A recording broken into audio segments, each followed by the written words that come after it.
So before jumping in, welcome to Frugal MVP Masterclasses. And the first masterclass this time is led by Vaidehi. Vaidehi is now a very good friend. And now also, this is something that many people do not know. She's one of the first ones from India to publish a Glide app to Play Store. Yeah. I don't find any other instance, so I'm just going to say that this is one of the first ones. But along with that, she has a ton of product knowledge that she has translated and run her own startup using no code. And this is something many of us can learn from. And so obviously masterclass worthy. So let's welcome her. Say welcome to Vaidehi in the chat, and let's get started. I have a few questions I already received, so let's go with that, shall we? Yeah. Yeah, definitely. Okay, so let's do this. So question number one is obviously, when did the product bug kind of bite you, literally, right? Because a lot of times we are either trying to work for someone or work for something else, not for ourselves, which is where the product bug bites us. So when did it actually bite you? Yeah, so there have been many instances in my life when it has bit me, right? It was not all of a sudden once that it happened. The desire might have been there, but obviously sometimes life gives you an indication that yes, this is something that you need to do, right? So what essentially, just give me a minute, okay? Sorry. Sure. All right, so I can see new faces. Yeah, sorry, someone came to my door. Really sorry about that. But yes, so back when I was in college, during my placements, Flipkart had come for product role. That was the first time I even got to know about something called product management. These days, I'm talking to so many bacha log in college, and they're all into product, and I feel a certain kind of FOMO from all of them, because so many people are so well aware early on in their careers these days, right? While I was sitting for placements, we had to do certain assignments and everything, and at that time Flipkart had come for an APM role in the college, and I really loved the process that they had, the interview process, because I was totally unaware that such a thing even exists, right? That was the first time I realized, acha, this is something I may be good at. And I was not selected, but maybe waitlisted for that company. So I thought, maybe I have some of these skills. Then I joined consulting firm. In consulting, I interestingly got to work on developing a product end to end, building the entire backend for it, going to businesses, understanding their requirements, and building a product that is still used by many companies which have more than 1,000 crore business each year, right? So we built those, obviously that was not something that I did alone, but we as a team built that from ground up and made a business line in the consulting firm that I was in. At that time I thought, yeah, I'm doing this for many traditional businesses, why can't I go ahead and do this for startups, right? And at that time I started looking out for product management or analytics roles or something. I worked in a couple of startups, like ShareChat. I was a product manager there, and after that very soon I realized ki nahi yaar, ab to however much I wanted to learn, I've learned it. Now it's time to maybe do it by yourself and maybe build a startup. In fact, I took that plunge to build a startup like many other people do, right?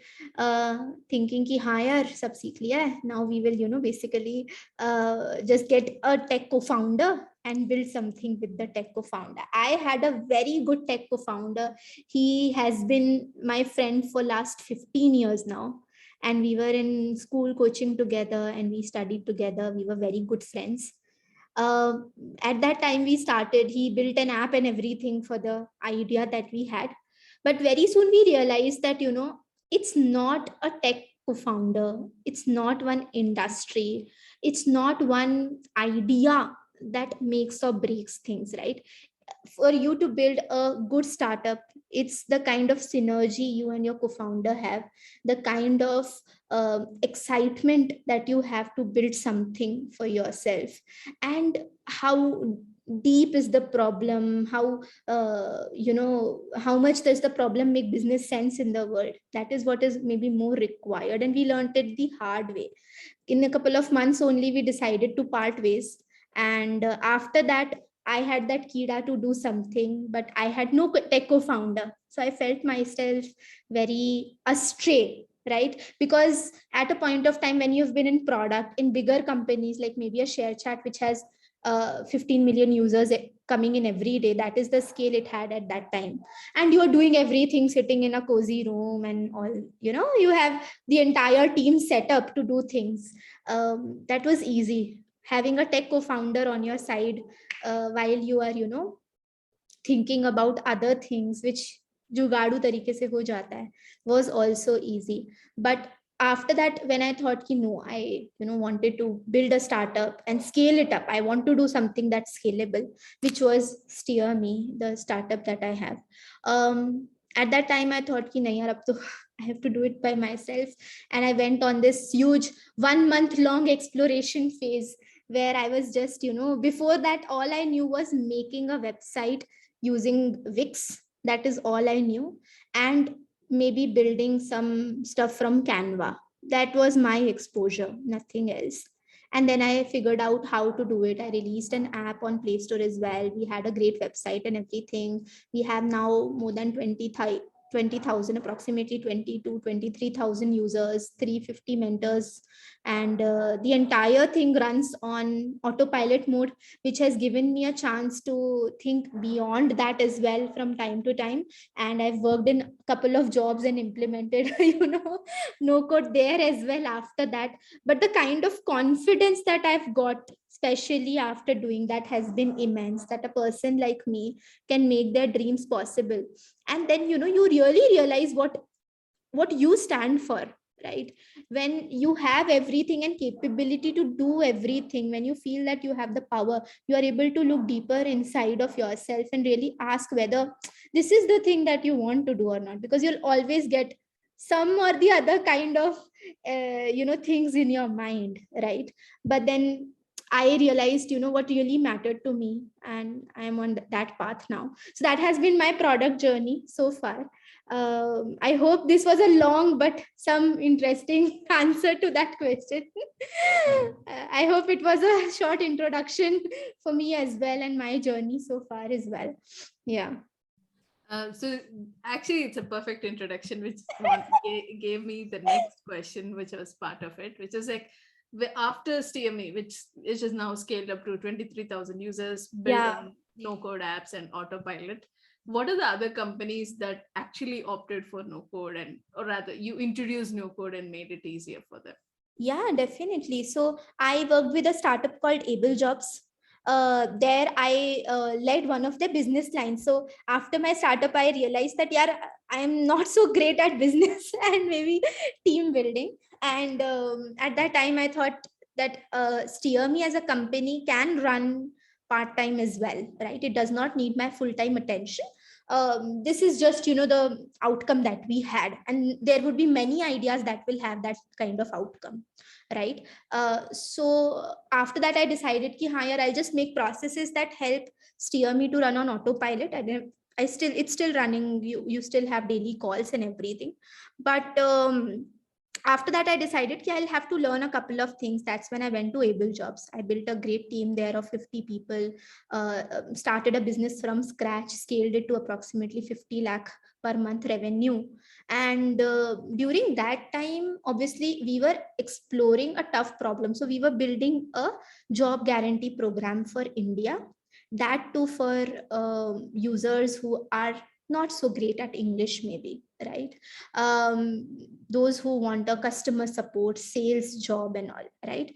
So this was our demography. For them, we had to build the right systems and right product. And that's when I introduced no code there as well. The entire backend, the entire CRM, be it for sales, be it for the entire learning journey. And because job was also a big part of it for the job as well, we built it from the scratch on no code using Airtable, using Coda, using Glide. We built all of this. And building the team and building the processes, scaling the entire business became much easier because of it. Just imagine, I don't know how many of you have been in that position, but you go to a techie, you have to write down your specs, to do the research and everything. It easily takes a week, right? To build the designs and everything, it easily takes a week. Then the tech team does its work, takes 2 weeks, right? And then, obviously there will be some bugs, there would be some testing, there would be some iterations, 2 weeks extra, right? And after 5 weeks you realize that, oh, this was maybe not that great, right? And you realize that this was not required, right? This is one way in which a lot of companies they run. The second way they run is do everything on Google Sheets, do everything on Excel and WhatsApp. That is the power. Excel plus WhatsApp is equal to power. That is how many other companies also run. So this is a great way in between to realize whether that product is actually required or not. And for many problems, product is not the solution, right? It would only be maybe 30% of the problems that actually some technology or some product intervention can solve, right? That is just how many businesses they run.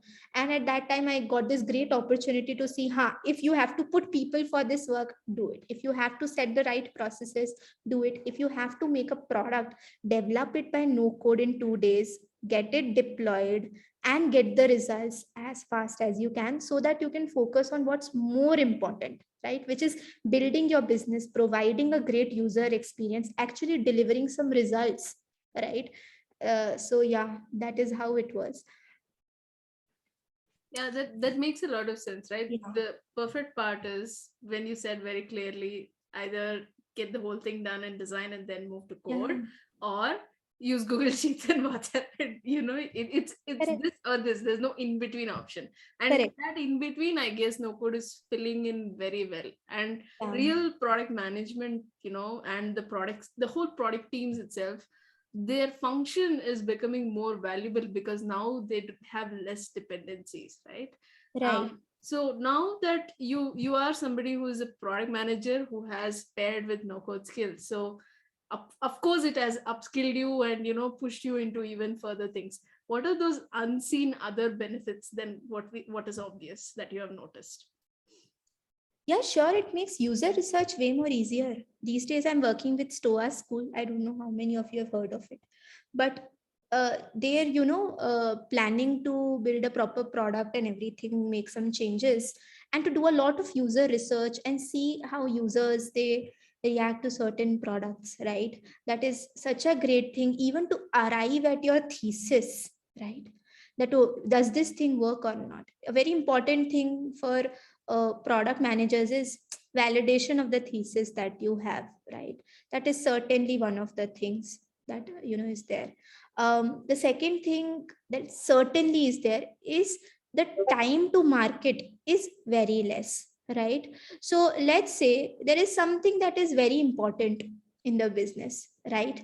And you want to do it in a structured fashion because maybe later on it will be productized. Maybe the user information is very important, right? And we all do that. Sometimes we make Google forms and circulate it with people, right? But the problem really comes when we have 5 Google forms that user has to fill, right? And these are such common things, na, ki fill this form, this form, this form, and the user, you know is just idiotically filling each of the things, right? So to make those flows a little easier, and the time to market a little less. What is time to market?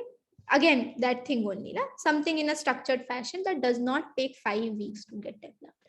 That is, I think, one of the second advantages.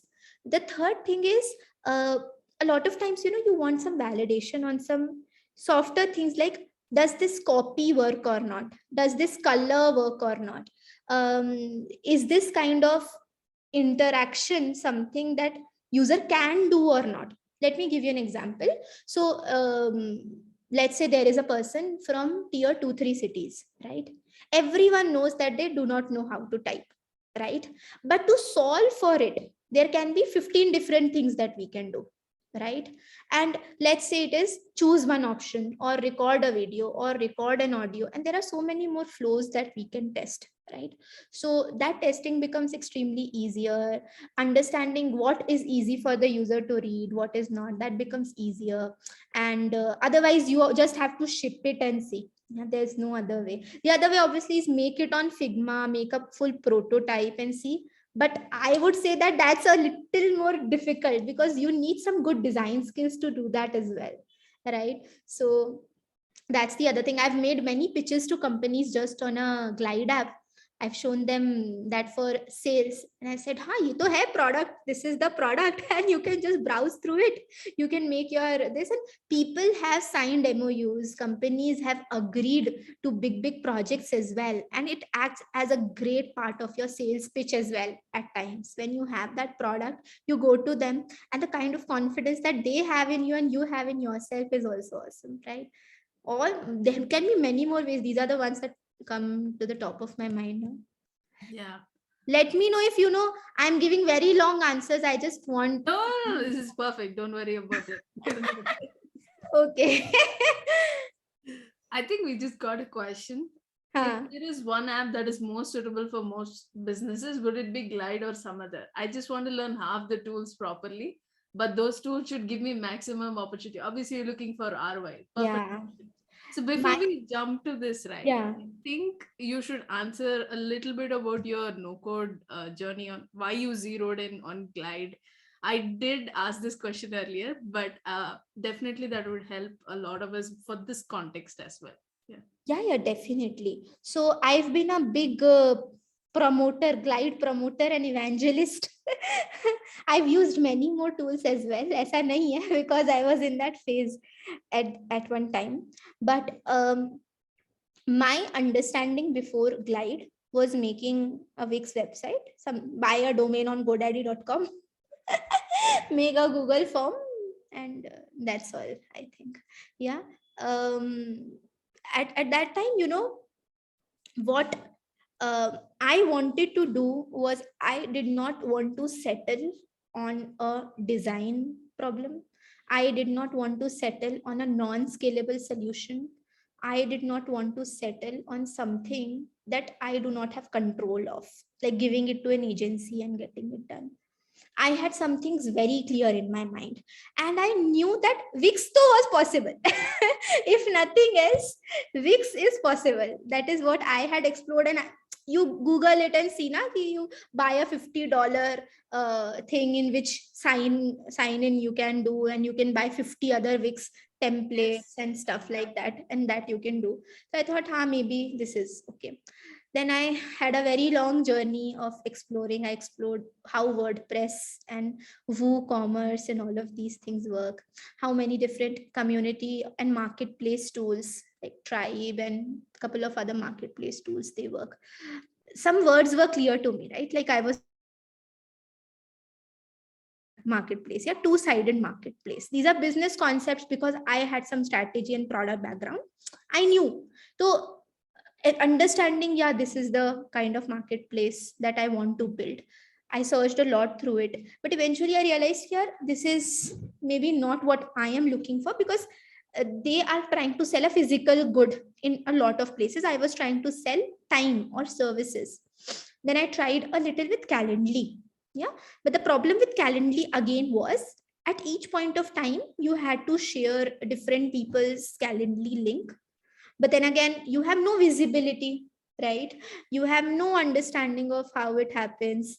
And by chance I came across Glide. Someone, I think, told this to me. At that time it was a very new product, and using the templates only, I still remember there was a conference template which I still suggest to a lot of people. If you want to get started to Glide, please check out that conference template. Maybe I'll send a link as well. And it just gave me an idea ki, wow, this has been done. The other thing that really inspired me was that it was free. Yeah, and I did not have to pay. At that time I was paying, but I was still burning my savings. I did not have any funding. So I thought, ki, no, I will maybe get started with this. And then it sort of made sense. So then I continued with it. But yeah, I think maybe I can pick up that question, Madhuri, that Faisal has. Yeah. Which are the apps most suited? Would it be Glide or some other? I would suggest learn 3-4 tools. One would be Glide. Glide basically helps you make an entire front end using Google Sheets as the backend. It helps you design flows that the user can go through, and also define some logics depending on some variables that you have set. If you are good at Google Sheets, maybe like I was, right? Because I have worked in analytics and consulting and all of these management fields, um, then it will make sense to you, right? You can, in fact, use Google Sheets as the backend and make some reports for the teams and all there, right? That is what many businesses they do. Yeah. And this is just one notch above WhatsApp plus Excel wala thing, right? So Glide is certainly one thing. Second thing that you should definitely learn is Airtable, right? So Airtable is just Google Sheets or Excel on steroids, nothing else, right? But it is a proper database, right? Those fancy things that people say, Postgres, MySQL, MongoDB, all of that. Airtable is just that, but way more simplified, right? And you can, in fact, make great tools for your internal teams. You can make good forms and views for others also to view and fill, right? The third thing I would suggest you to maybe learn is a form tool, maybe a Typeform or Tally or Jotform. Any of these, all of them are same. Typeform I used to suggest earlier, but now it has become very costly, so it doesn't make sense. It's still UI wise, it's still one of the best, but it just is very costly these days. That's true. Yeah. So use something like a Jotform or Tally. Even Google Forms is also okay, not a big deal. Yeah. Awesome. And maybe learn something to build on website. Use Canva website. It's very easy, yaar. It's the easiest thing that exists. Just pick a template and copy paste it. Just Yeah, especially if nothing. you're not looking for extremely still perfect websites. You just want to launch your, so either use Unicorn platform or Correct. Card. Even if I would say you need to know a little bit of design to use Card, right? Because it's still open canvas. Yeah. So anything that's little restrictive will make you ship quickly because you're still just playing within the constraints. Correct. And there is this big thing, if you know Webflow and if you know Bubble, you will be able to do everything. That's true. But the reality is, it takes time. It takes a lot of time to learn. It takes a lot of time to build and deploy. Yeah. And if you are ready to have that level of time, because yes, certainly a lot of things are possible.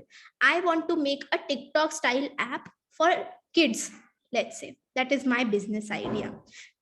If any one of you has such ideas, it is not possible through any other no code tool right now, but only through Bubble. So in those cases, you will have to go to Bubble and build it, right? But these are 10% of the cases that, are not available in any other no code tool. So learn the easier ones first so that you can get your work done first. Focus on the more important business things, figuring out how to get the right user, how to make money and all of that. And then maybe move to more complicated tools. Yeah, I think that answers that very well. Faisal, Yeah. let us know if that made sense for you. And yeah, did. So awesome. Yeah.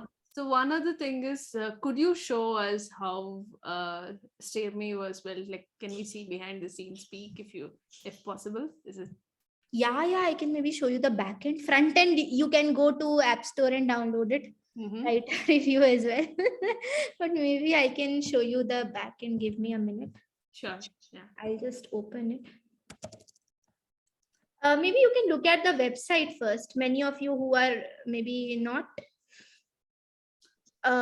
aware of how this website it works, and I was just exploring Canva. It's come a So long way. you can build it on Canva as well now. Yeah. So this is how it looks. What confused? What do you want to do? Do this, do that. all of this great website, people give good feedback on this. Hmm. है ना? And you can simply click on this, get it on Google Play.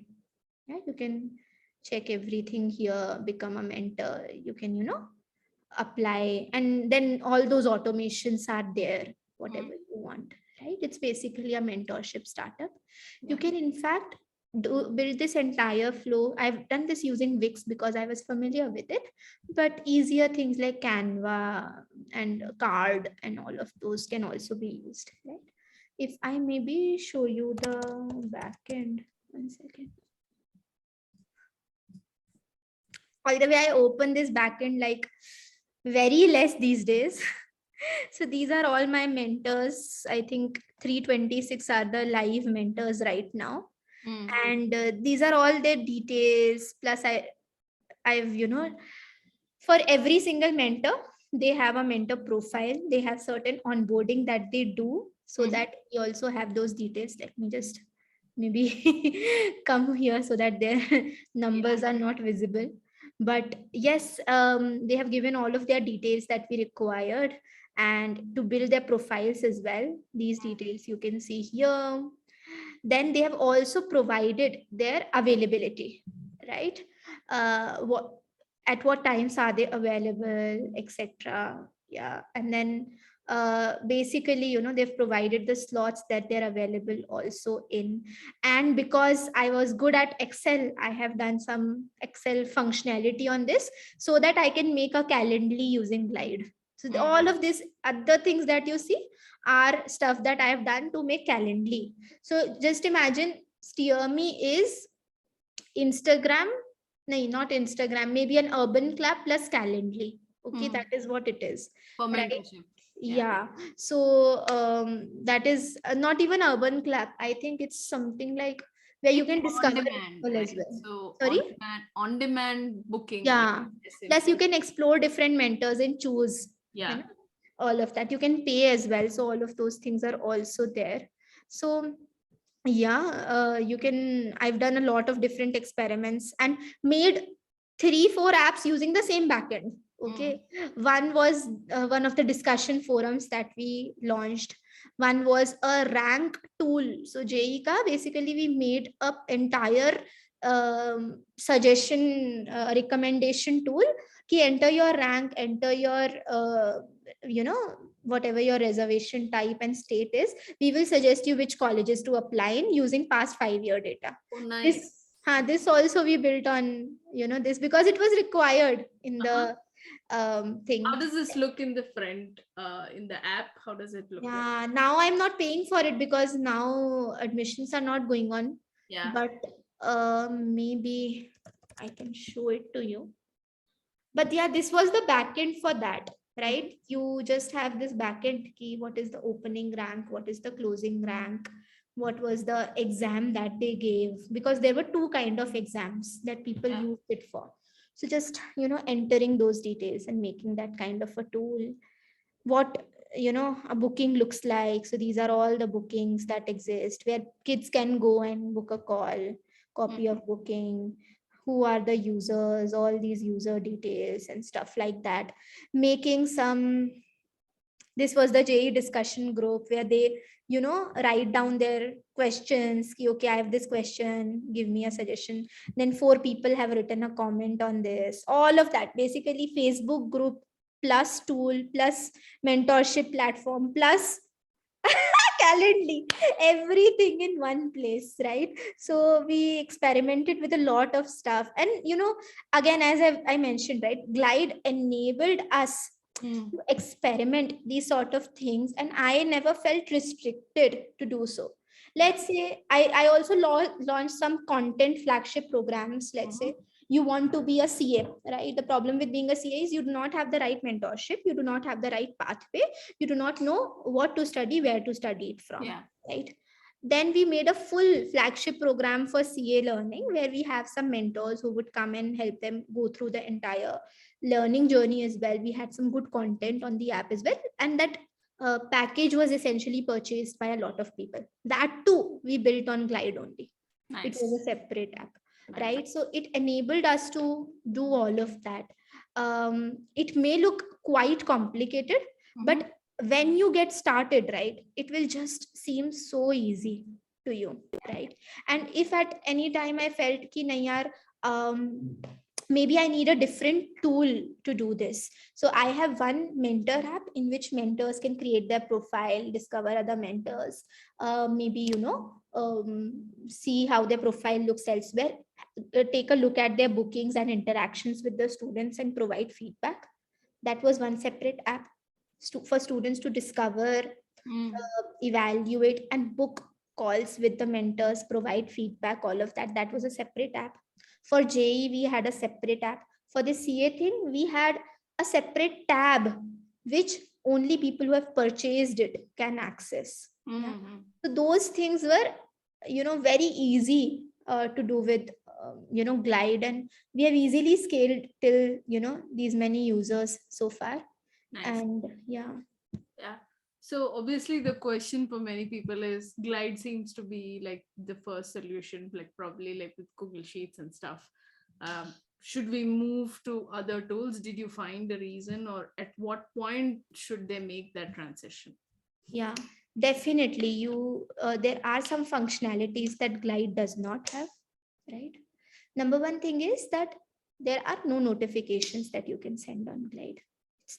It's a very bad thing. I've like explored so much. How can you send notifications on Glide? But sadly, it's just not possible, right? Even web notifications with a certain screen is not possible. At least I have not figured it out yet. If someone does, please let me know. Okay, but yeah, when you're building an app, it's very important that you have some mechanism to send notifications. As I don't send notifications. I've enabled some automation using WhatsApp and email, right? Plus, I have a very great backend. So Glide is just one front end, right? There's a great backend apart from this Google Sheet as well. There's a whole Integromat in which students, everything gets added to students and mentors calendar, and they receive SMS updates whenever they're, getting. And I have done that primarily through SMS, WhatsApp, and email. But if you look at an Urban Clap, for example, right, or Urban Company, sorry, it enables you to just view using a notification, right? That's certainly not available here. For that, if you want good notification flow as well, think of platforms like Adalo, Drift, and Flutterflow. I think these are some of the tools that are still easier. Another thing would be that Google Sheets is a bad backend. It's not a good backend. If you're just starting out things, great, you can build stuff on Google Sheets. But if you have to scale stuff, right, Google Sheets, you need to have very limited access and control, and things are not very well defined in Google Sheets, right? Anyone can come and do any kind of a thing on it. You may be tempted to make 100 pivot tables on it. You need to have that level of, clarity and control that no, I will use Google Sheets in the sanest way possible, because it can become very weird very soon. I am sure you would have seen the backend that I just showed you and understood nothing from it, right? Because it's not meant to be a proper database, right? So things like Airtable are meant to be a database, so that is a better thing to go for. What else? In Glide, it's tough to publish it as an application on your mobile. I've still, done some jugaad and I've done that. Just Google search PWA to APK. You will get a lot of different suggestions. You can go ahead. You can do it completely for free. You don't need to pay anything. Of course, at what point should we go to code after? I mean, you've been, when you said that Google Sheets will have issues, like I know that you've crossed 23,000 rows, if I'm not wrong. Do you still face those issues, or do you feel like, okay, this is the time to move to code or something like that? No, I've certainly realized I'm very close to their limits. I'm certainly on the verge of, moving to code. But, I am one of the more chindi people in the world. I will manipulate the data a little to reduce my row count and maybe save some data somewhere else, because my user retention is a little less, right? So, and my business is a little seasonal.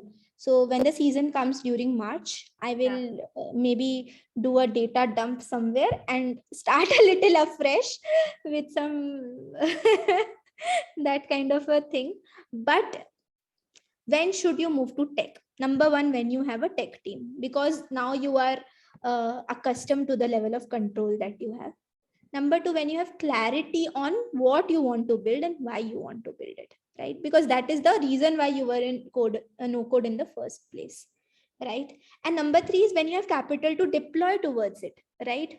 Abhi, you don't always have capital. For example, I might say that, yeah, SteerMe was a great app. It was used by so many students. We helped like 8,000 bacha log get admissions in great colleges. But the reality is we did not earn a lot of revenues, right? We realized that it just needs to be run parallelly, and maybe there will be a day when COVID is down and colleges are open, when we can start earning revenues, and we did not want to get into it, right?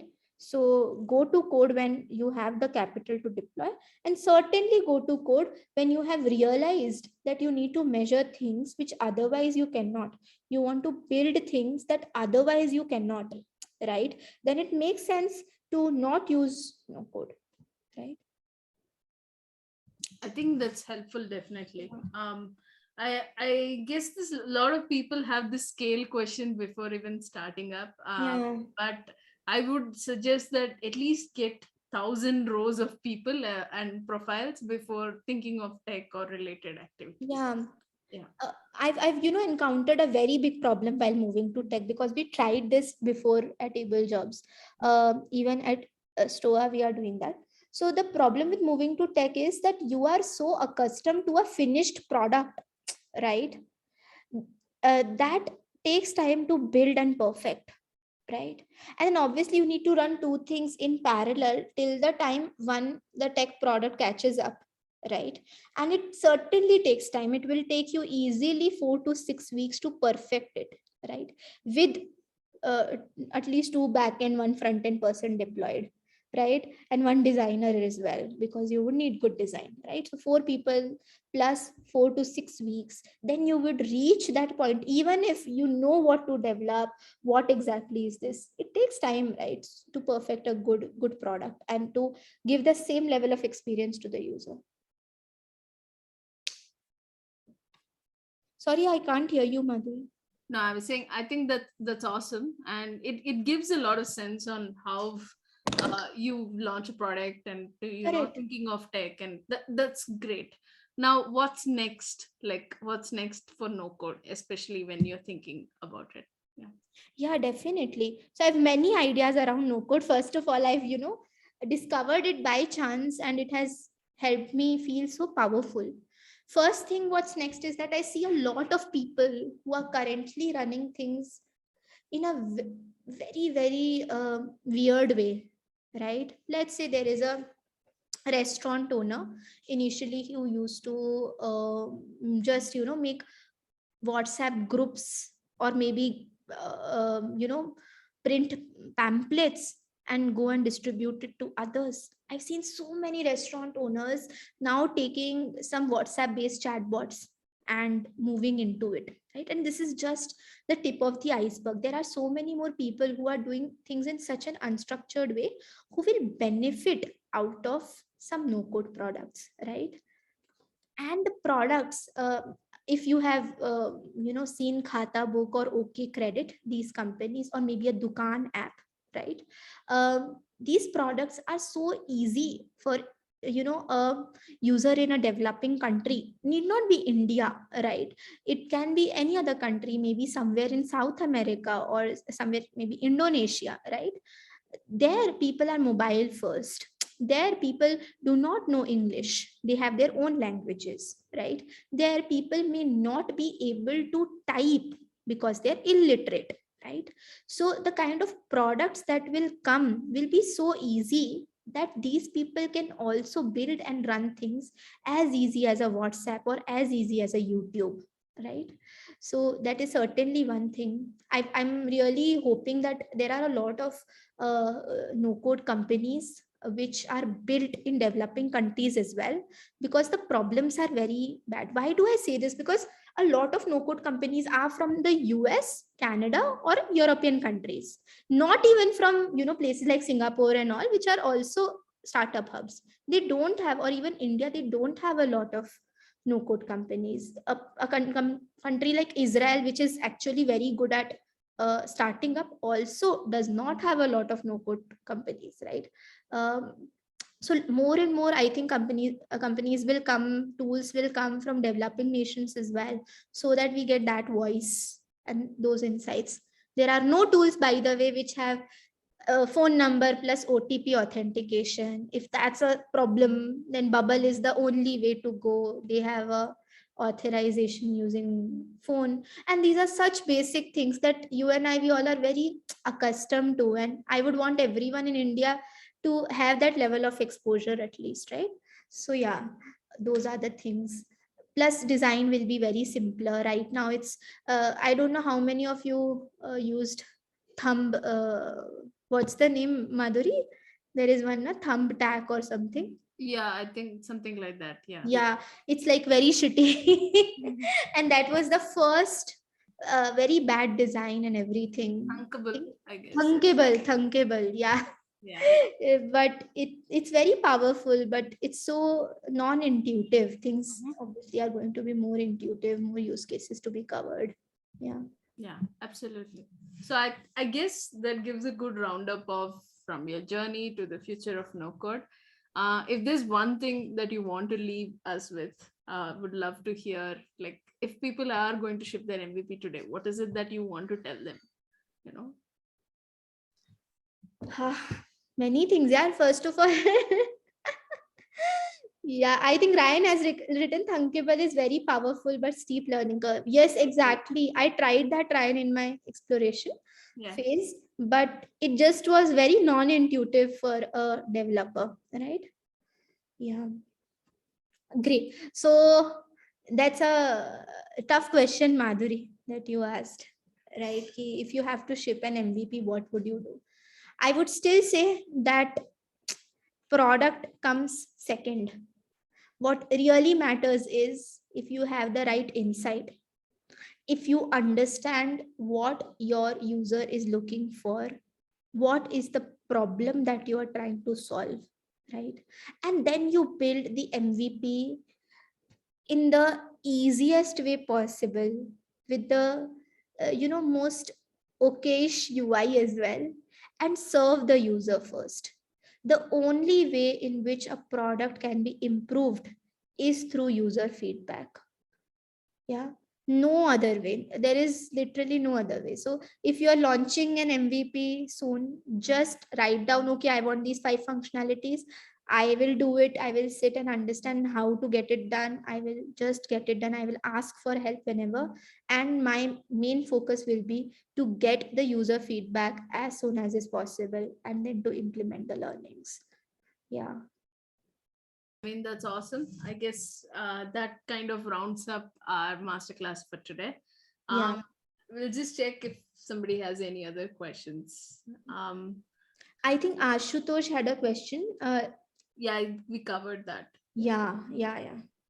That Awesome. Any other questions, guys? If you have, do let me know. Yeah, we have a few minutes we can take. Yeah. If you want to understand and get some feedback on a couple of tools as well, I've used a lot of them. So you can ask if you're experimenting with certain tools to build your MVP. Yeah. If you have a certain idea and you want to get feedback on this, yeah, you can take a few minutes now. Yeah. Hey Vaidehi. Yes, hi Sanjay. Hey, this is Sanjay. Hey, so Vaidehi, I mean, kudos to all your no code journey, and I think it was very interesting to hear you. I think you have explored a lot of tools and a lot of technologies. Yeah. So Madhuri, do we have some time? I mean, can I walk her through with my problem, what I'm facing with my recruitment work? And then we can actually, do that towards the end. Would that be okay? Yeah. Yeah, please, we can do that. Specific. We'll close the masterclass and then you can proceed. Would that be okay, Vaidiki? Yeah. Sure. Yeah. Awesome. So there is one from Ryan. Can you talk a little about how you started solving the demand versus supply side for STME? Yeah, sure. So, first of all, if you have questions related to this, there's a huge, series of newsletters by this guy called Lenny Ratchitsky. He was a product manager at Airbnb, I think, and he has written, I think, a 12-16 part series on how to build good marketplaces. I also read that when I was starting up. It really helped me get some perspective. And obviously it's just a series of experiments that you do. When we started this out, we wanted to solve for demand first because we were the supply, right? I am a mentor, Madhuri is a mentor, and you can be a mentor, right? And I actually used to get a lot of kids coming to me and saying, acha didi, tell me aapne kaise padhai ki thi, right? I just wanted to productize it initially. First thing I had to solve for was getting in touch with such students, which I did via very random stuff like Telegram groups and Instagram and WhatsApp groups, coaching classes, all of this, right? So solving for demand and to just get an understanding of what are these kids looking for was the first thing, right? Then, as I said, I initially built something on Calendly where we had an Instagram page and we built something on Calendly so that, let's say you want to get in touch with someone who does design, right? So then you can go ahead and say, okay, I want to talk to a design mentor. Then on the other end, what I would do is I will call all of my design friends and I will tell them, Arey yaar, please help this kid out and, just get it done. At that time, I also, started getting some supply because the demand started expanding. So I realized that we need to get more variety of mentors. After this exercise, after we serviced around 150 odd students on one-on-one calls, after that we realized, we now have some understanding of, where this is leaning. Then we said, no, we only want to service students who are in commerce and arts colleges, that too who want to get into these kind of colleges. Then we went ahead, got the right supply, and then we built the right demand, right? So initial set of experiments was to identify what we needed to focus on. Then we focused on that, built the right supply, got the right demand, then just adjusted these two things. For our monetization experiments as well, we did the same thing, right? We first got the right demand, understood what people are ready to pay for, then got the right supply, made them wait for some time, then got the right demand. This is something that worked for us, but maybe for your business it's something else. For that, do read those newsletters. It's all free and everything. Maybe I'll drop in a link as well. Yeah. I guess Ashutosh has a question. He's building an MVP for, let's say, Practo like platform. What would you suggest, like a scalable database and for front end? Yeah, sure. Yeah. So you can use Glide Plus Sheets, obviously. That is because Practo is very similar to what I have built. You select someone, book an appointment with them, and then you basically go to the appointment, stuff like that. And you apply filters and all to find the right doctors, right? You can also do this via Airtable and Adalo, right? So Airtable is a good backend. Adalo is again a good front end, but you would have to pay like $50 for it. Airtable would be free, right? So you can do it on Adalo. Benefits of Adalo are that it's like making a PowerPoint presentation, and you can connect it to any backend and you can send notifications and everything. Plus it will give you an APK that you can directly publish to the your Google Play Store or even Apple Store for that matter. Yes. Yeah. Okay. Can I change any tools later? Yes, you can. You can change any tools later. So there are two things that you need to think of, right? Number one is how will you do the data migration? And number two, how will you do the user migration? These are the two important questions. Migration is moving one thing to the other thing, nothing else, right? So data migration is very simple. You just understand what your databases are, pick the other database somewhere else. You can just import a CSV anywhere. Yeah, every tool has that functionality, import CSV, download the data in CSV, import. Even if you're moving to a MongoDB or a Postgres, you can import CSV there as well, right? It's not that difficult, right? If you have a techie, you can give them the CSV, they will run an update query and do that. Everything like that. For data migration, it's totally possible, okay? But when it comes to user migration, it's a little tricky thing. What is user migration? User migration means that your users, there are first of all two kind of users. First kind of user is who comes regularly, who is a retained user. The second kind of user is a dormant user who came sometime before, but now is not there. Yeah. Obviously, any new user that comes when you move to a new tool, right? He will come to the new tool only, right? But for the returning users, what you can do is you can use the same URL and use that URL in the other. Let's say you are right now on Glide, on Wix. You have your website on Wix. Then you want to move that website to Glide, for example, right? Then you can use the same domain name that you had on Wix and use the same that domain for Glide as well. And whenever the user clicks, they will be redirected to that thing. When it is on App Store, it becomes a little challenging, right? And for dormant users, that also won't cause an issue because it's a web page. When it's an App Store, then the thing is that let's say you have your old APK, then a new APK, you just put it to your,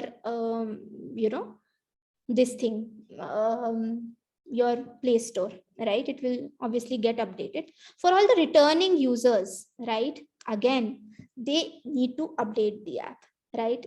It's hard to, do those auto update features and everything. So they will need to update the app. You would need to make some changes on your new platform to say that please update the app and all of those kind of things. And for the dormant users, sadly, right, they will be on the older app only for the longest time because they obviously will not come to your app and that user migration will not take place, right? This was a long answer, but I hope it made some sense. Thoda technical bhi ho gaya hoga. Yeah. It'd be okay, but I guess that has given like a good perspective Yeah. on how this works. Yeah, awesome. If no other questions, we can close this here. And if you have any other, thoughts that you would like to share, how was this for you? Do you want to share? Please feel free to unmute and share. Yeah. I think Faisal, you can build Glide plus Yelp like from Glide and Google Sheets. Yelp can be done. Yeah, it can also enable you to add location and everything. Yeah. So Zomato, Swiggy, Yelp, everything can be built. Yes. Awesome.